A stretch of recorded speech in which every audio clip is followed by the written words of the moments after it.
ಇನ್ನು ನಿನ್ನೆಯ ವೋಟ್ ಚೋರಿ ಸುದ್ದಿಗೋಷ್ಠಿ ಮತ್ತೊಂದು ಕಾರಣಕ್ಕೂ ಕೂಡ ಗಮನ ಸೆಳೆಯಿತು. ಯಾಕಂದ್ರೆ ವೋಟ್ ಚೋರಿಯ ಬಗ್ಗೆ ನಡೆದಂತಹ ಸುದ್ದಿಗೋಷ್ಠಿಯಲ್ಲಿ ಇಬ್ಬರು ಸಚಿವರು ಕೂಡ ಭಾಗಿಯಾಗಿದ್ರು. ಸಿಎಂ ಡಿಸಿಎಂ ಜೊತೆಗೆ ಸತೀಶ್ ಜಾರಕಿಹೊಳಿ ಹಾಗೆ ಸಚಿವರಾಗಿರುವಂತಹ ಈಶ್ವರ ಖಂಡ್ರೆ ಅವರು ಕೂಡ ಭಾಗಿಯಾಗಿದ್ರು. ಈ ಇಬ್ಬರು ಸಚಿವರು ವೋಟ್ ಚೋರಿ ಸುದ್ದಿಗೋಷ್ಠಿಯಲ್ಲಿ ಸಿಎಂ ಡಿಸಿಎಂ ಜೊತೆ ಭಾಗಿಯಾಗಿದ್ದು ಕೂಡ ಕುತೂಹಲಕ್ಕೆ ಕಾರಣ ಆಗಿದೆ. ಯಾಕೆ ಇವರಿಬ್ಬರೇ ಬಂದ್ರು ಭಾಗಿಯಾಗಿದ್ರು? ಯಾಕೆ ಇವರಿಬ್ಬರೇ ಸಿಎಂ ಡಿಸಿಎಂ ಜೊತೆ ಕೂತ್ಕೊಂಡು ವೋಟ್ ಚೋರಿಯ ಬಗ್ಗೆ ಸುದ್ದಿಗೋಷ್ಠಿಯಲ್ಲಿ ಪಾರ್ಟಿಸಿಪೇಟ್ ಮಾಡಿದ್ರು? ಇದು ಸದ್ಯಕ್ಕೆ ಕುತೂಹಲ ಕೆರಳಿಸಿದೆ. ಇಬ್ಬರು ಸಚಿವರು ಭಾಗಿಯಾಗಿದ್ದರ ಹಿಂದೆ ಪಕ್ಷದ ಸಾರಥಿಯಾಗುವಂತಹ ಕನಸಿದ್ಯಾ? ಇಂಥದ್ದೊಂದು ಚರ್ಚೆ ಕಾಂಗ್ರೆಸ್ ಪಾಳ್ಯದಲ್ಲೇ ಸದ್ಯ ನಡೀತಾ ಇದೆ.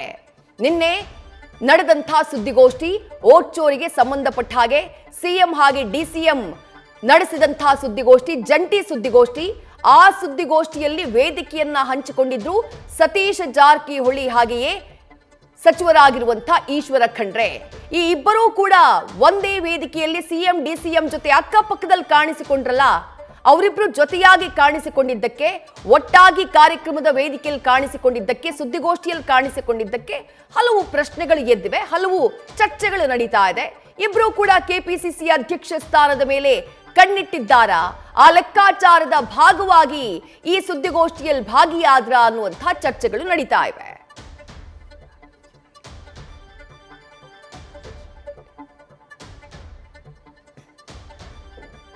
ಮತ್ತಷ್ಟು ಡೀಟೇಲ್ಸ್ ನಮ್ಮ ಪ್ರತಿನಿಧಿ ಶಿವಪ್ರಸಾದ್ ನೀಡ್ತಾ ಹೋಗ್ತಾರೆ. ಶಿವಪ್ರಸಾದ್, ಕ್ರಾಂತಿಯ ಚರ್ಚೆಗೆ ಒಂದು ಕಡೆಗೆ, ಕ್ರಾಂತಿ ಮುಂದಕ್ಕೆ ಹೋಗಿದೆ ಅನ್ನುವಂತಹ ಚರ್ಚೆ ಮತ್ತೊಂದು ಕಡೆ. ಆದ್ರೂ ಕೆಪಿಸಿಸಿ ಅಧ್ಯಕ್ಷ ಸ್ಥಾನಕ್ಕೆ ಸಂಬಂಧಪಟ್ಟ ಹಾಗೆ ಕಾಂಗ್ರೆಸ್ ಪಾಳ್ಯದಲ್ಲಿ ಆಗಾಗ ಡಿಬೇಟ್ ನಡೀತಾನೆ ಇರುತ್ತೆ, ಬದಲಾವಣೆಯ ಬಗ್ಗೆ ಮಾತುಗಳು ಕೇಳಿ ಬರ್ತಾನೆ ಇರುತ್ತೆ.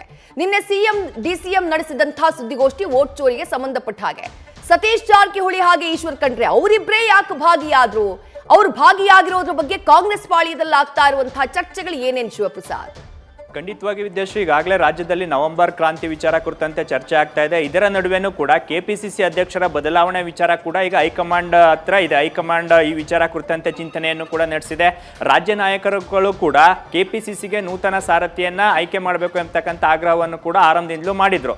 ಲೋಕಸಭೆ ಚುನಾವಣೆ ನಂತರವಾದರೂ ಈ ವಿಚಾರ ಕುರಿತಂತೆ ಹೈಕಮಾಂಡ್ ತಮ್ಮ ಮನವಿಯನ್ನ ಪುರಸ್ಕಾರ ಮಾಡುತ್ತೆ ಎಂಬತಕ್ಕಂಥ ಲೆಕ್ಕಾಚಾರದಲ್ಲಿದ್ರು. ಸದ್ಯ ಈಗ ಸರ್ಕಾರಕ್ಕೆ ಸಚಿವ ಸಂಪುಟ ಪುನಾರಚನೆ ಅಂತ ಮೇಜರ್ ಸರ್ಜರಿಗೂ ಕೂಡ ಈಗ ಚರ್ಚೆ ನಡೀತಾ ಇದೆ. ಇದರ ನಡುವೆ ಕೂಡ ಕೆಪಿಸಿಸಿ ಅಧ್ಯಕ್ಷರ ಬದಲಾವಣೆ ವಿಚಾರ ಕೂಡ ಆಗಲಿದೆ ಅಂತಕ್ಕಂಥ ನಿಲುವನ್ನು ಹೈಕಮಾಂಡ್ ನಾಯಕರು ತಳೆದಿದ್ದಾರೆ ಅಂತಕ್ಕಂಥ ಮಾಹಿತಿ ಲಭ್ಯವಾಗ್ತಾ ಇದೆ. ಇದರ ನಡುವೆ ಈಶ್ವರ್ ಖಂಡ್ರೆ ಹಾಗೆ ಸತೀಶ್ ಜಾರಕಿಹೊಳಿ ಅವರ ಹೆಸರು ಕೂಡ ಮುನ್ನೆಲೆಗೆ ಬರ್ತಾ ಇದೆ. ಈಗಾಗಲೇ ಕೆಪಿಸಿಸಿ ಅಧ್ಯಕ್ಷ ಹುದ್ದೆಗೆ ಇಬ್ಬರು ಸಮರ್ಥರಿರೋದ್ರಿಂದ ಹೈಕಮಾಂಡ್ ಮಟ್ಟದಲ್ಲೂ ಕೂಡ ಇಬ್ಬರು ನಾಯಕರ ಹೆಸರು ದೊಡ್ಡ ಮಟ್ಟದಲ್ಲಿ ಚರ್ಚೆ ಆಗ್ತಾ ಇದೆ. ನಿನ್ನೆ ಸಿಎಂ ಜೊತೆ ಈ ಇಬ್ಬರು ಸಚಿವರುಗಳು ಕೂಡ ಭಾಗಿಯಾಗೋದ್ರ ಮುಖಾಂತರ ಕೆಪಿಸಿಸಿಯ ಮುಂದಿನ ಸಾರಥ್ಯದ ಸುಳಿವನ್ನೇನಾದರೂ ಕೊಟ್ರ ಎಂಬತಕ್ಕಂಥ ಚರ್ಚೆ ಕೂಡ ಈಗ ಕೆಪಿಸಿಸಿ ವಲಯದಲ್ಲಿ ಕೇಳಿಬರ್ತಾ ಇದೆ. ಇನ್ನು ಹೈಕಮಾಂಡ್ ನಾಯಕರುಗಳು ಕೂಡ ಈ ಇಬ್ಬರಲ್ಲಿ ಒಬ್ಬರನ್ನ ಕೆಪಿಸಿಸಿ ಅಧ್ಯಕ್ಷಗಾದಿಗೆ ಫೈನಲ್ ಮಾಡ್ತಕ್ಕಂಥ ಸಾಧ್ಯತೆ ಇದೆ. ಇದರ ಜೊತೆಗೆ ಈಗ ವೋಟ್ ಚೋರಿ ವಿಚಾರ ಇರ್ಬೋದು, ಮುಂದಿನ ಸ್ಥಳೀಯ ಸಂಸ್ಥೆ ಚುನಾವಣೆಗಳ ವಿಚಾರ ಕುರಿತಂತೆ ಪಕ್ಷವನ್ನ ಯಾವ ರೀತಿ ಸಜ್ಜುಗೊಳಿಸಬೇಕು ಎಂಬತಕ್ಕಂಥ ವಿಚಾರಗಳ ಕುರಿತಂತೆ ಸಿಎಂ ಡಿಸಿಎಂ ಜೊತೆ ಇಬ್ಬರು ಸಚಿವರು ಭಾಗಿಯಾಗೋದ್ರ ಮುಖಾಂತರ ಮುಂದಿನ ಕೆಪಿಸಿಸಿ ಸಾರಥ್ಯವನ್ನ ವಹಿಸಿಕೊಳ್ಳಲಿಕ್ಕೆ ಇಬ್ರು ಕೂಡ ಈಗಲಿಂದಲೇ ತಾಲೀಮನ್ನ ನಡೆಸ್ತಾ ಇದ್ದಾರೆ. ಅಂದ್ರೆ ಹೈಕಮಾಂಡ್ ಯಾರಿಗೆ ಸೂಚನೆ ಕೊಡುತ್ತೆ ಅವರು ಯಾವುದೇ ವಿರೋಧ ಇಲ್ಲದೆ ಕೆಪಿಸಿಸಿ ಹುದ್ದೆಯನ್ನ ನಾವು ವಹಿಸ್ಕೊಳ್ತೀವಿ ಎಂಬತಕ್ಕಂಥ ಲೆಕ್ಕಾಚಾರದಲ್ಲಿ ಇದ್ದಾರೆ. ಆ ಕಾರಣಕ್ಕಾಗಿ ನಿನ್ನೆ ನಡೆದಂತ ಸುದ್ದಿಗೋಷ್ಠಿ ಇರ್ಬೋದು, ಕೆಪಿಸಿಸಿ ಸಭೆಯಲ್ಲಿ ಕಾರ್ಯಕರ್ತರ ಜೊತೆನ ಸಭೆಯಲ್ಲೂ ಕೂಡ ಭಾಗಿಯಾಗಿದ್ರು ಎಂಬತಕ್ಕಂಥ ಮಾಹಿತಿ ಲಭ್ಯವಾಗ್ತಾ ಇದ್ದು, ಹೈಕಮಾಂಡ್ ಈ ಇಬ್ಬರಲ್ಲಿ ಒಬ್ಬರನ್ನ ಆಯ್ಕೆ ಮಾಡ್ತಕ್ಕಂಥ ಸಾಧ್ಯತೆ ಇರೋದ್ರಿಂದ ಈಗಲಿಂದನೇ ಪಕ್ಷದ ಚಟುವಟಿಕೆಗಳಿರ್ಬೋದು, ಕಾರ್ಯಕರ್ತರ ಸಭೆ ಇರ್ಬೋದು, ಸಿಎಂ ಡಿಸಿಎಂ ಭಾಗಿಯಾಗ್ತಕ್ಕಂಥ ಪಕ್ಷದ ಕಾರ್ಯಕ್ರಮಗಳಲ್ಲಿ ಹೆಚ್ಚಾಗಿ ಭಾಗವಹಿಸೋದ್ರ ಮುಖಾಂತರ ಈಗಿನಿಂದನೇ ಕಾರ್ಯಕರ್ತರಿಗೆ ಹತ್ರ ಆಗ್ಲಿಕ್ಕೆ ಹೊರಟಿದ್ದಾರೆ ಅಂತಕ್ಕಂಥ ಮಾಹಿತಿ ಲಭ್ಯವಾಗ್ತಾ ಇದೆ. ಹಾಗಾಗಿ ಈ ತಿಂಗಳಾಂತ್ಯಕ್ಕೆ ಕೆಪಿಸಿಸಿ ಹುದ್ದೆಗೂ ಕೂಡ ಮಾತ್ರವಾದಂಥ ಬದಲಾವಣೆ ಆಗೋದ್ರಿಂದ ಈಶ್ವರ್ ಖಂಡ್ರೆ ಅಥವಾ ಸತೀಶ್ ಜಾರಕಿಹೊಳಿ ಇಬ್ಬರಲ್ಲೂ ಒಬ್ಬರಿಗೆ ಹೈಕಮಾಂಡ್ ಕೆಪಿಸಿಸಿ ಹುದ್ದೆಯ ಪಟ್ಟವನ್ನ ನೀಡಲಿದೆ ಅಂತಕ್ಕಂಥ ಮಾಹಿತಿ ಲಭ್ಯವಾಗ್ತಾ ಇದೆ.